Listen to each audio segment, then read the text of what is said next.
Hello, everyone. This is World Review with Ivo Daalder, a weekly look at news from around the world produced by the Chicago Council on Global Affairs. It is Friday, November 15. This week, Donald Trump is taking charge of the U.S. government. We begin by discussing his appointments to senior positions: Secretaries of State and Defense, the intelligence community, the Attorney General, and the Secretary for Homeland Security. What do these appointments tell us about American foreign and national security policy going forward? Then the rest of the world is reacting too. Longstanding allies, particularly in Europe and Asia, are fearing the worst, but others, notably Israel, see Trump's appointment a hope for a full-throated support of its policies in Gaza, the West Bank, and Iran. Meanwhile, America's adversaries are also taking note, looking at what they might be able to do to advance their interests. And finally, Trump's appointment of James Horman as border czar and Steve Miller as Homeland Security advisor underscores that when he promised the largest deportation in history, he meant it. What does this all mean for his other policy priorities? Here to help us sort out the week's events, to analyze what's happening and why, are three reporters who cover these stories. Bobby Ghosh is senior editor of Bloomberg News. Nahal Toosi is senior foreign affairs correspondent and columnist at Politico. And Giles Whittell is world affairs editor at Tortoise Media. Good morning, all. Good afternoon. Giles, you're in London. Bobby, let's start with you. They came fast and furious, the appointments on Truth Social, and one was even more taking breath away than the next. So what can we, a week after the biggest announcements were made, what can we say? Where do you think this is going, and what is Donald Trump trying to do? Well, I think we knew going in that there would be some controversial, shall we say, appointments. I don't think anybody could have anticipated just how surprising they would be. Talk about left field. This is way, way, way out from the left field. Practically every one of these appointments. To put it in context, Marco Rubio as Secretary of State is the most sane choice of them all at the moment, and that takes some doing.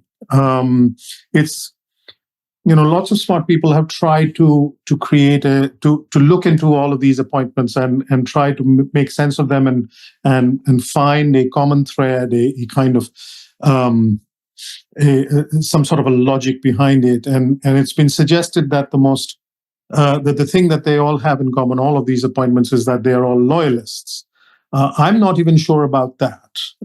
So many of these appointments are so iconoclastic individuals who have not shown themselves to be loyal to anything throughout their careers. RFK Jr.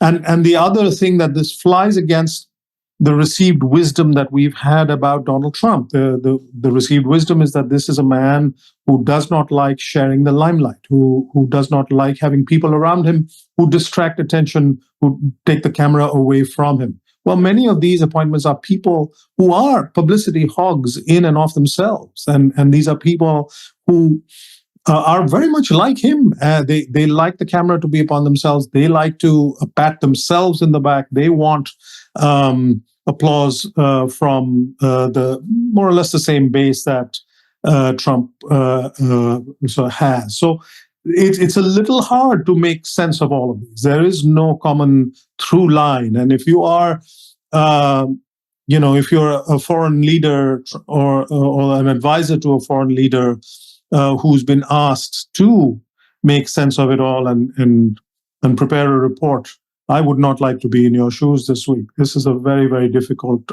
thing to unpack. Giles, what do you think Karen Pierce, the UK ambassador in Washington, is writing home to her to the Prime Minister and the Foreign Secretary and others to report on it? How do you think it's being interpreted, and what's the mood in London? Well, I hope Karen Pierce subscribes to Tortoise's SenseMaker. But I agree, it's a tricky one. We were trying to make sense of all this for our readers this morning, and I ended up using 3 subheadings: test, troll, and avenge. So the test is the test principally of Republican senators. Will they or won't they confirm? Will the Republican Senate leader try to find a way to prevent them all being waved through as, what are they called? Recess appointments. Recess appointments. Avenge, obviously, is a measure of the extent to which he's serious about deploying these people, Gates in particular, at justice, to avenge him of those who he accuses of weaponizing the system against him over the past 4 years. But I ended up thinking that actually, to answer Bobby's point, what do they have in common? It seems to me that trolling the American public and the world is what they all do. We are familiar by now with Trump's instinct to distract, if necessary, by enraging. And this feels like a sucker punch after the Rubio appointment, which now seems sane and reasonable. He waits, 24, 36 hours, and then hits us with Gates, RFK Jr., Tulsi Gabbard, and Pete Hegseth. There's an element of self-parody about this. And so it's defying the Senate to vote them down, but also sending a message to the public, whether or not they're confirmed. Yes, we're having 4 more years of chaos. Of course, there are second-order questions to consider, such as what they will actually do if confirmed, whether there is a second tier of civil servants in your great country, which they would caricature as deep state, but which might actually resist some of the craziness of the personalized government. But as I say, in the end, what seemed to me to link the 4 most incendiary appointments seemed to be the element of self-parody and just this kind of a willful, instinctive desire to troll everybody. Nahal, trolling everybody. In some ways, it's succeeding. Everybody's talking about it, and it's interesting to see that in Washington, on one hand, people were gobsmacked, and yet on the other hand, people are saying, "Oh yeah, well, the president won, so he should get the cabinet that he wants." Yeah, no, there's a lot of competing feelings right now in Washington, and there's a lot of terms being thrown around that I think haven't come up as much in the past. One is kakistocracy, which I hope I'm pronouncing that right. It means government by the least suitable and least competent people. I hope. I'm guessing I'm pronouncing it right, but that keeps coming up in different conversations. And it's been really fascinating to see Republicans in particular react to these, because look, right now, this is going to be a test of the US checks and balances system, right? And I don't know if Donald Trump is a great strategist or tactician. I mean, there are people who will say, of course, he's neither. Don't be ridiculous, right? But I'm just saying, I don't know. But there is this theory that part of the reason he's putting some of these appointees out there, a Matt Gaetz, a Tulsi Gabbard, an RFK, and a Pete Hegseth, is because he doesn't think that the Senate Republicans will defy him on all of them.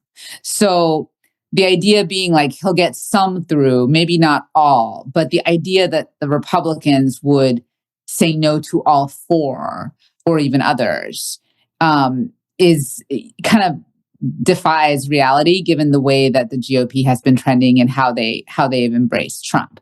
So this is the question: is where will the Senate land? How far will they go in allowing him to have some of these individuals in office? Will they actually submit to this idea of letting him appoint a bunch of these guys during recess? And if they do, that's really an abdication in a lot of ways of their responsibility to offer advice and consent to the president on his nominees. If they let President Trump simply appoint his entire cabinet or much of his cabinet without going through that process. So he is already you can call it trolling, but it's also like a test of our very government system, and it's going to be, to me, what's really fascinating is like the Democrats seem like they're irrelevant to the conversation. What's interesting is what could be a Republican civil war right now, about how this party is going to shape itself going forward. And by the way, we haven't even talked about one of the more interesting things he's announced, which is putting Elon Musk and Vivek Ramaswamy in charge of an organization that he's calling the Department of Government Efficiency. It's an external, non-government organization that's going to look for ways to cut at least $2 trillion from the US government. Some people will look at this and say, look, it's just a way of giving them something to play with and making them go away. There's been a million blue ribbon panels about how to have government be more efficient, and nothing really comes of it. Others could say, no, he's going to listen to them, and some of their ideas might become a reality. We'll see. Bobby, both Giles and Nahal emphasized the test case here for the U.S. Senate. If knowing what you know now, how do you think this is going to turn out? Do you think the Senate is going to turn tail and say, no, the president is the president, as Lindsey Graham said the other day in Fox News? He needs to get the cabinet he wants. Or do you think there's going to be you need 4 senators, I guess, in order to defeat these? One is obvious. Lisa Murkowski of Alaska, who's an independent and is perfectly happy to defy the Republicans. But it's hard to think of getting 4 of them for all of them. It is very hard. Nahal knows Washington much better than me. I'm trying to take some comfort from the Republicans' decision to appoint Senator Thune as the leader in the Senate. But I note that even before that competition, even before the vote for that, he let it be known that he's not against the notion of recess appointments, and that he may be open to the idea. So the idea is that the notion that John Thune might be an independent voice, somebody who might stand up to the president, I'm less certain of that now than I was a week ago. I think Nahal's exactly right, that this is a test of the Republican Party. Is there any semblance of a spine left there? This is not the Nixon era, where the party still had some of that spine and stood up to their own president. This time, I think, particularly with Trump interpreting his victory as a mandate to do everything that he wants to do, I think it's going to be very hard for the party. The big question is, to what degree? I think they're going to balance out the Republicans, particularly those who are going to have to go to their constituencies for re-election 2 years from now. That's the group I would be paying attention to. They're going to have to balance out the Trump's policies and Trump's people, and their question is whether just the appointment of these people enough will be unpopular and will complicate their chances of re-election, or whether they look past the people and focus on the policies and see if they can negotiate somehow with the president by saying, we'll allow your people in, but your policies, you'll have to make sure that they are not so destructive to our chances of re-election. So that's the group that I would be paying close attention to, those who are going to seek re-election 2 years from now. Well, we're all running to Google now to figure out who those people are. So we need to. I think that's a good point. I mean, Donald Trump usually, he wants what he's gotten away with a lot so far. In fact, he was a candidate for the Republican Party in 2024 after trying to overthrow the government, or at least the election results in 2000. So my sense is he wants all of them, and he's going to put the test to the Senate to make that work. And I think, as all of you have said, it's not just a test case for the Republican Senate and Republican Party. It's a test case for the checks and balance system in this country, which I would argue hasn't worked very well for the past few years, as we have seen. So we'll have to watch it. and look at what's going on. Giles, which is maybe a good sort of springboard to the next issue. I mean, people are policy, and usually when we think about it. So as the rest of the world looks at Trump and his people, how are they reacting to that? And clearly, there are some around the world who look at this with a great deal of happiness and glee. The Israeli media, particularly the right-wing media in Israel, is looking at the appointments as the best thing that could possibly happen to them. I think others may be looking at it and saying this is not exactly what we were hoping for. Even Marco Rubio voted against Ukrainian aid in April, and I assume that the Ukrainians aren't very happy. So, help us make sense of how the world, both those who fear and those who welcome this presidency and the people that come with it. Well, I'll try. I mean, that long groan that you hear is the world shifting, adjusting, drawing breath, remembering Trump 1.0 and thinking, how is this going to be different? How do we react? How do we repurpose our own resources to take account of whatever's going to change in the States? To try and give a comprehensive rundown of the response, we'd be here most of the day. So I'll just pick out a couple of things. Clearly, in the winners column, I think you have to put Russia and Putin at the top. There is every sign that the principal supplier of weapons to Ukraine is going to start withdrawing that support.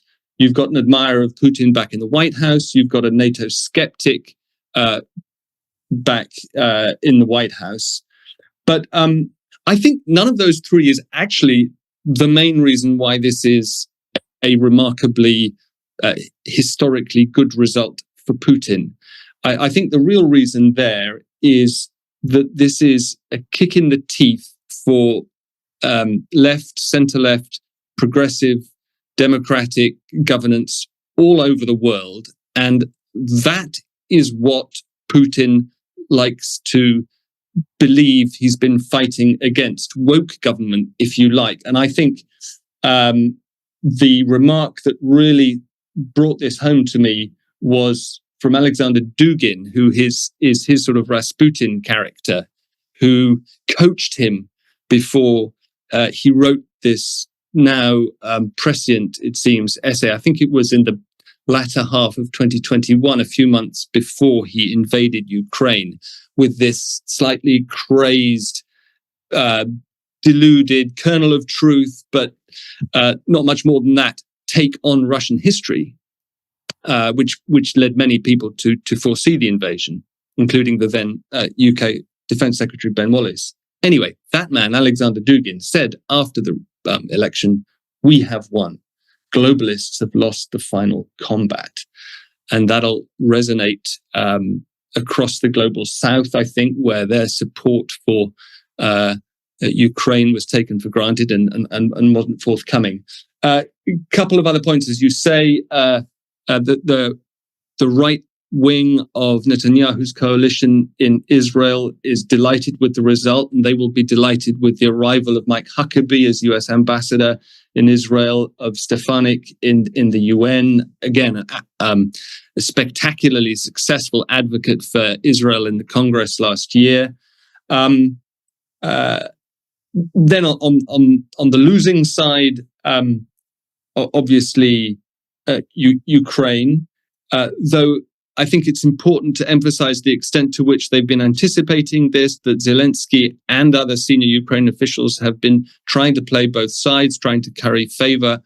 And it's not a given that US military aid will fall off a cliff. Of course, let's remember that the last major appropriation for military aid was signed off by Mike Johnson, the Speaker of the House, who's still there.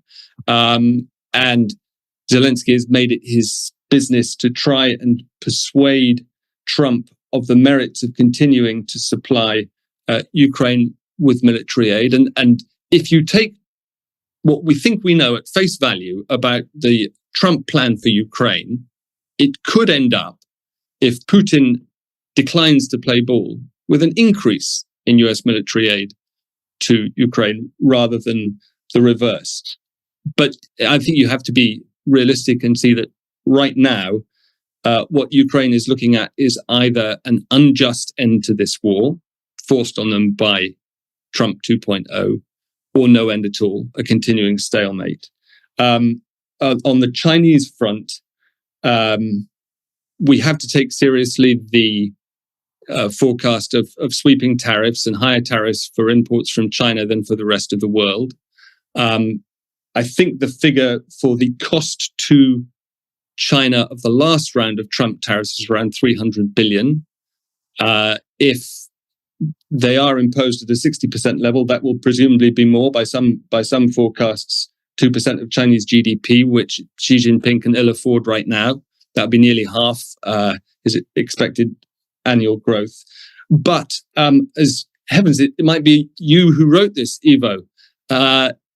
To the extent a new Trump presidency retreats, embraces isolationism, there will be opportunities for China on the world stage to expand its activities in its most important sphere of activity, namely Asia Pacific. If the next administration dismantles or weakens that's what's being called the sort of Asian NATO, US alliances with other powers in the region, every one of them will be an opportunity for China to expand. I'll stop there because, as I say, we could otherwise continue all the way around the world. No, I think, Giles, that's just a really good, nice overview.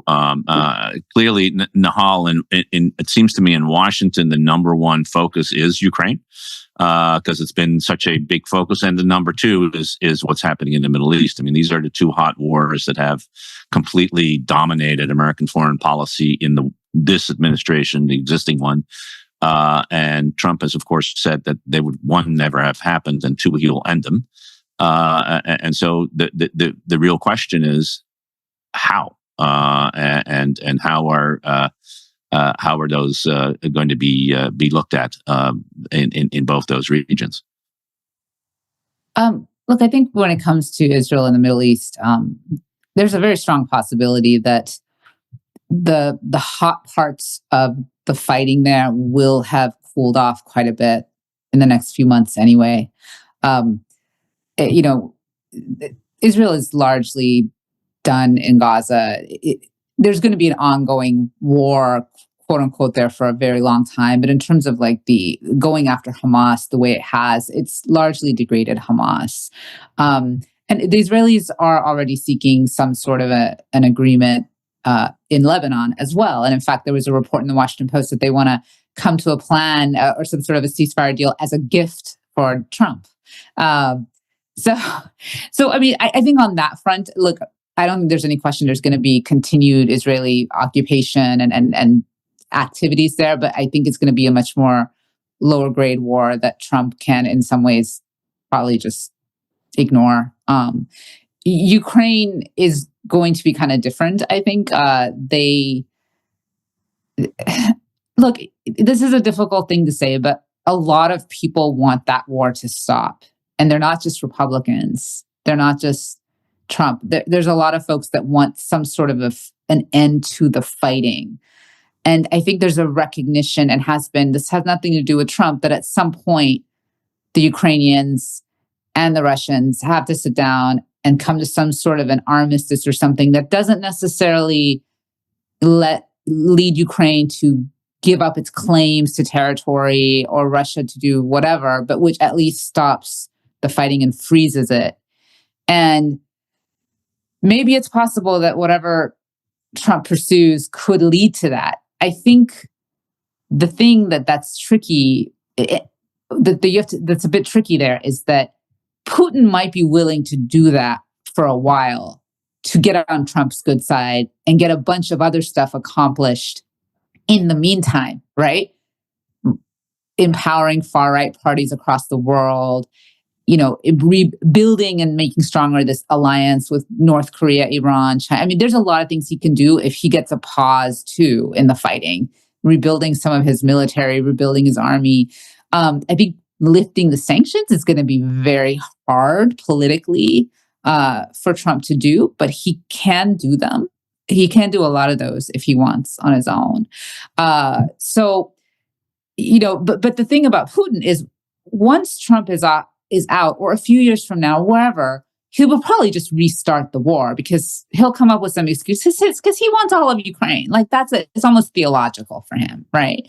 So there is a way if you are in Israel, in Lebanon, in Tehran, and the Iranians are talking to Elon Musk. So, and there's a lot of reports that they're willing to and open to some sort of a deal with Trump, and he might be open too. And in the Kremlin, like they might be looking at this and be like, you know what, maybe we can strike a deal, but nothing lasts forever, right? Not necessarily peace, not necessarily democracy, not necessarily love. So that was kind of a sad note to end on, but that's what I have to say about that. Well, it depends on who loves whom, right? So we'll see what Kim Jong-un and Donald Trump will do, whether those love letters will start again. Bobby, how? I mean, in addition, if you want to comment on both on what Giles and Nahal rightly have emphasized, do. But I also would love to get your perspective on.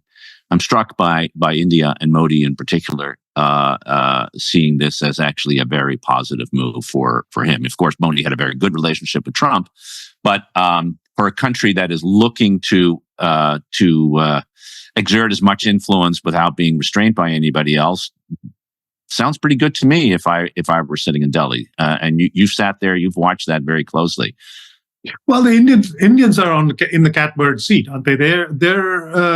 They're one of the. I mean, that's one of the few issues that about which there is consensus in Washington, that the United States needs to draw closer and closer to India. This fantasy that India will act as some sort of a balance against China. That is sort of bipartisan. Everybody in Washington seems to agree on that, and so the Indians are in a nice position. Yeah, Trump.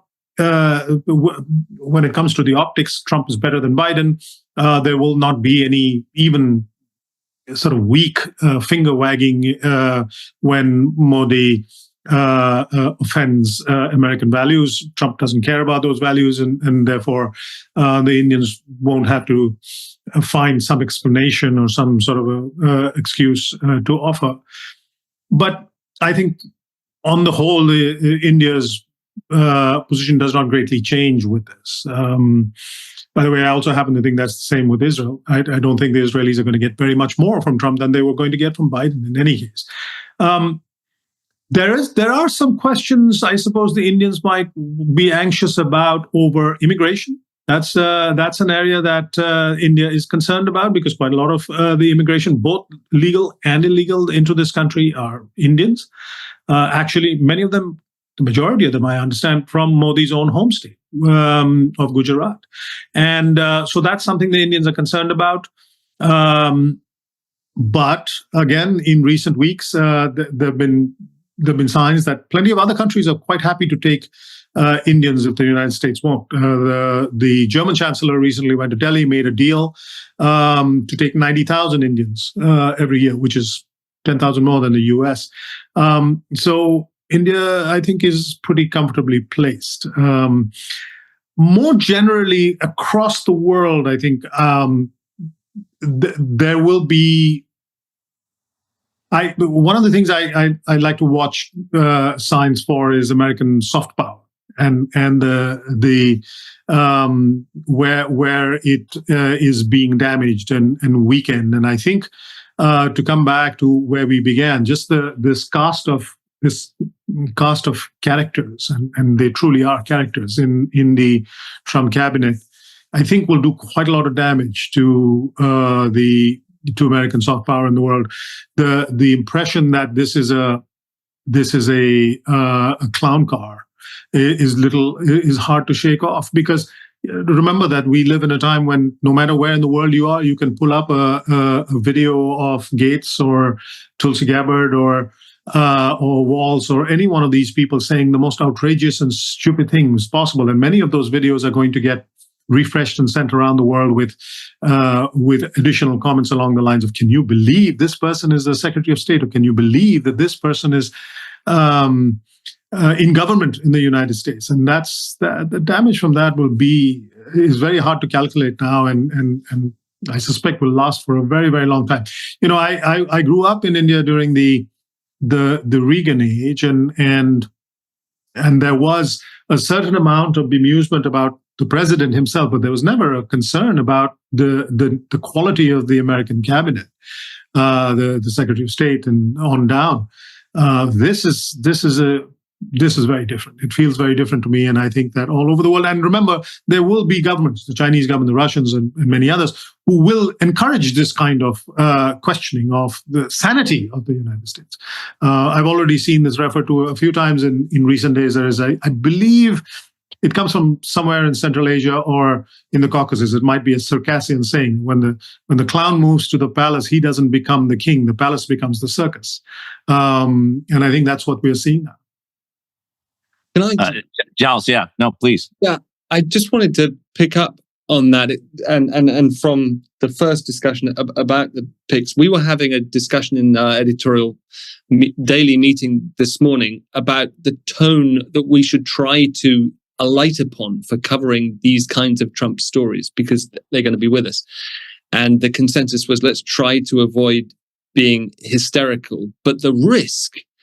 In other words, let's try to avoid rising to the bait if we are being trolled. But the risk then is that you don't take these people seriously. And if they are confirmed, and if, for example, you do get Tulsi Gabbard in cabinet as DNI, right? That's what she's up for. Yeah. And would be the chief intelligence whisperer in the president's ear, mouthing what appeared to be likely to be Russian talking points on why Putin invaded Ukraine, for example, whether he is likely to resume hostilities after a pause, as we were discussing earlier, and just on a practical level, give him a completely distorted view of reality because of bad information, then we're in a very dangerous place indeed. And on soft power, it's just a fascinating question. I have a son who thinks he's about to join the Peace Corps. I have no idea if the Peace Corps will exist from January. No, that's the point about. If I can just pick up one more thing about Tulsi Gabbard, particularly if she gets that job. If you're a defense chief or head of state of any of the NATO allies or any American ally around the world, would you feel comfortable sharing intelligence with the American intelligence services anymore, knowing that she's at the top of it and will have access to all of that intelligence?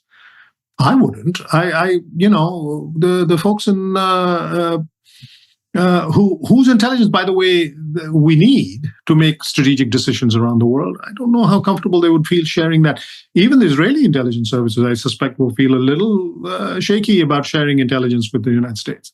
I had an intel source reach out to me and like specifically talk about this. I mean, there were some expletives used, and one of the things that they were saying actually was, it's not just that they might stop sharing intel; it's that some of the governments might be selective about the type of intel they share for political reasons. Like, it might not be like smart intel sharing anymore; it might be politicized intel sharing to try to. Which is not healthy for intelligence gathering and sharing. So, yeah, I mean, I think we have it in intel sharing. I think with this larger point, Giles, that you point out about how do we talk and write about this is very, very important, because you do see already a continuation of what's now been called sane washing. I mean, just if you talk about people like RFK Jr., he's now regarded as a vaccine skeptic. He's not. He's a vaccine denier. He is a denier of science. He has the weirdest theories about what is in our water, what is in the air, what is out there, which is just wrong. It's wrong. And so if we start talking about people and take them at their word and say, that's one part of the argument, but there's another part of the argument. then you're pretty quickly get to a point where the outrageous becomes normal. And that's been the trend for the last 10 years. It's the normalization of outrage, of the outrageous, that leads you, remember, we were all laughing, not very, very funny when Trump talked about taking bleach in order to deal with the COVID vaccine. Well, that is what RFK Jr. thinks we should be doing, rather than be vaccinated against it. So that's part of the problem. And then I totally agree on the intel side. I think deeply the politicization of intelligence is the worst possible thing that can happen. We know what happened in 2003 with regard to Iraq when it was politicized, in a very highly coordinated fashion. This won't be coordinated. We'll just be the people who know best won't be in government. People can leave. They have options. There's a private sector. Working in government is hard work for very little money. And you can work that just as hard for a lot more money by going out. That's true for the Department of Justice. It's true for the Department, for the intelligence agencies. And it's true for the Department of Defense. So these are trying times as we see it. Let's switch over, Nahal, to another really positive and wonderful story. Immigration. You wrote about it this week in Politico and sort of what we can expect from the Trump administration and the impact it has on the larger set of policy issues. So help us understand where you think this is going. Yeah. So, I'm really kind of fascinated by his approach to this issue because it's a very, very high priority for him. And it always has been. I don't know that he personally really cares that much, but there are people around him who do, and he knows that it really appeals to his base. But one of the stories that I wrote when I covered him the first time around was I noticed this pattern, which was that his immigration policy would undermine other policy goals, right, that he had. So, for instance, it threatened discussions with Mexico on trade. He had this policy of wanting to undermine the Iranian government, right? And to do that, in a way, you kind of need to appeal to the Iranian people. But he put a travel ban on the Iranian people because he had his immigration policy. He ended up deporting Christians to Iraq because he had these strong deportation policies, even though promoting religious freedom and fighting Islamist extremism in Iraq and other places around the world was really promoting religious freedom was like his only human rights priority of his administration. So there were just example after example. And one of the oddest things was sometimes his immigration policy would undermine his immigration policy. He would say, look, these Central American countries are not doing enough to stop migrants. So we're going to cut off the funding that we give them for this economic development grant, which if you had just let the grant do the job, it would have created jobs so that migrants wouldn't leave the country, right? It was just this bizarre thing. He'd want to punish them, but in punishing them, he would be making the problem that he's trying to fight worse. And so that's one of the things I kind of want to point out as something that is going to be really important to watch going forward, because the people that I talk to who are Trump world people, when I bring this up to them as one of his weaknesses, and I wrote a column about like what I saw as 3 big weaknesses of his this week. The other ones were that he struggles to follow a policy process and he's better at destroying and abandoning things than actually building anything. But when I talked to them about immigration, I said, look, how are you going to make sure it doesn't undermine your other policy goals? And their honest answer was, oh, it's going to, because this is the thing he cares about pretty much more than anything else. Of course, we're going to have to prioritize, but you cannot underestimate how much immigration and lowering immigration and deporting people is going to be a priority for him. And I just want to point out, he is going to have Stephen Miller as, I believe it's going to be the deputy chief of staff, but Stephen's going to spend basically most of his time probably overseeing immigration policy. He very much is anti-immigration, has a long history of taking steps to limit all sorts of immigration, including even refugees into this country.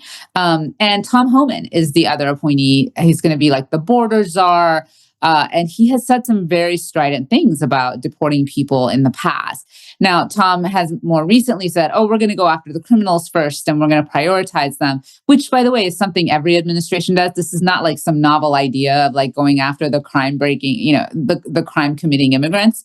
But I just think given their past record, a lot of people are going to get caught up who are not necessarily criminals.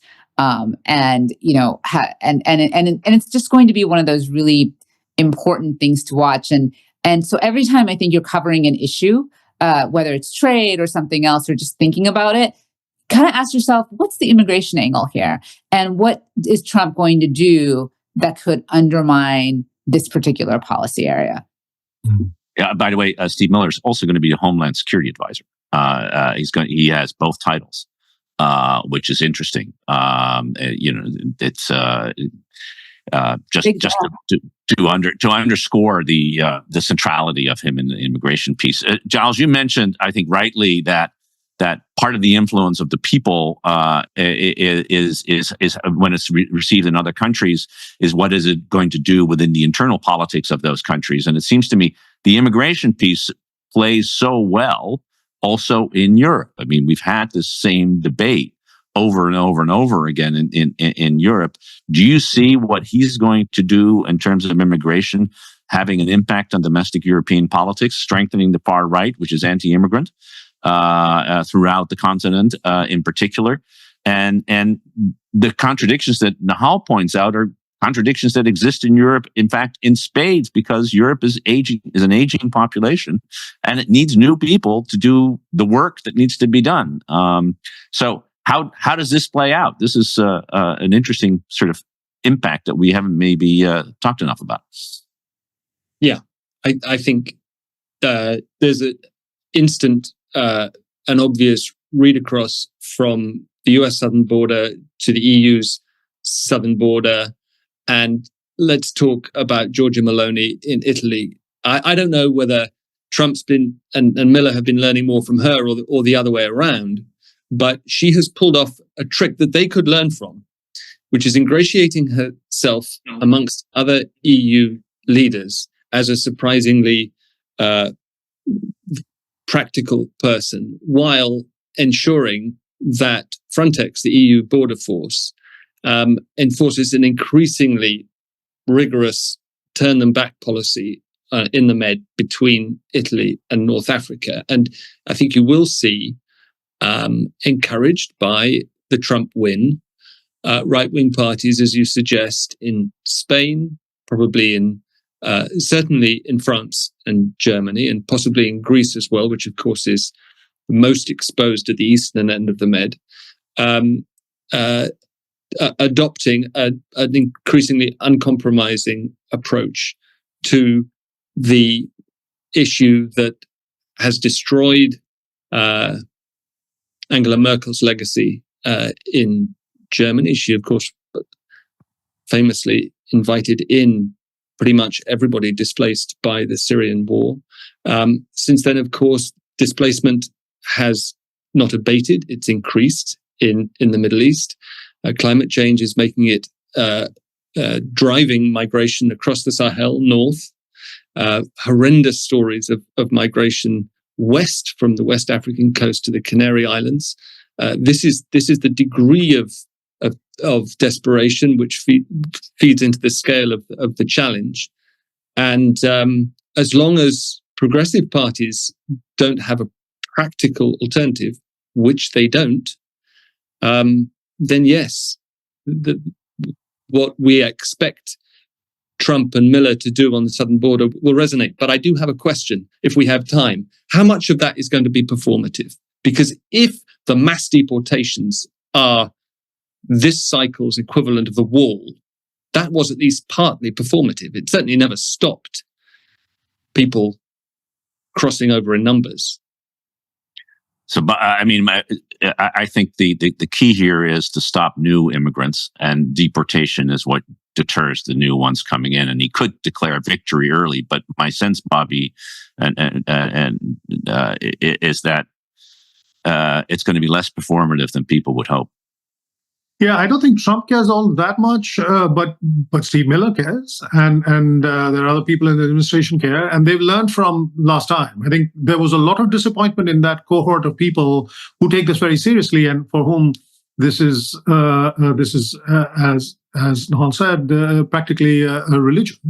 They learned the last time that if they just let the president have his way, then he may not follow through. But they are determined to follow through. They understand the system better than they did a few years ago. They now have, the party has power across all the branches and the courts, and so I think they are far more determined. And I fear that this will be rather less performative and rather more real this time than last. But Nahal, you're in DC. You have a better sense of this. I think it could be very, very real, and exactly for what Bobby said. And they're just going to be able to move a lot faster, and there's going to be less even legal ability to stop them. I mean, they're going to know this time how to craft a travel ban that survives legal scrutiny, right? And they're going to do that immediately. They're going to just zero out the refugee cap. They're not going to go down little by little. They're just going to shove it down to virtually nothing. I mean, they're going to do shock therapy to the system, but in a way that they know. I think, again, though, it does come down partly to funding too, right? If you want to build a bunch of deportation camps, you're going to have to find the money. And I don't know, will Republicans go along with that? There are issues there, but within the existing resources that they have, and the president has a lot of power over immigration, they can do a heck of a lot. Absolutely. I mean, that's been was the argument against Biden.